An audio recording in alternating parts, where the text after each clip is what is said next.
गोकुळमध्ये महायुतीची सत्ता असल्याचे मंत्री हसन मुश्रीफ म्हणत असतील तर आमदार सतेज पाटील यांनी आपण सत्तेत आहोत की सत्तेबाहेर हे स्पष्ट करावं असं आव्हान संचालिका शौमिका महाडिक यांनी पत्रकार परिषदेत दिलं.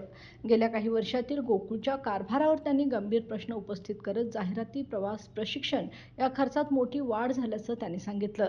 तसेच सभासदांचे प्रश्न विचारण्यासाठी व्यासपीठावर नव्हे तर मंडपात उपस्थित राहणार असल्याचंही त्यांनी स्पष्ट केलंय. मुश्रीफ साहेब अशी का भूमिका घेत आहेत किंवा आज सतेज पाटलांची काय भूमिका असणार आहे नक्की त्यांनी सुद्धा क्लिअर करावी ना. जर आज महायुतीची सत्ता आहे गोकुळमध्ये तर मग आज ते सत्तेच्या बाहेर आहेत असं आम्ही समजू की अजूनही त्यांना सत्तेतच राहायचंय असं आम्ही समजू.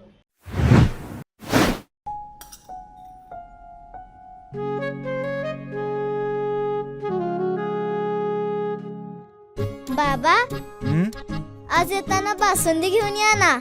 अगं कालच आपण आईचा वाढदिवस होता म्हणून आणली होती ना.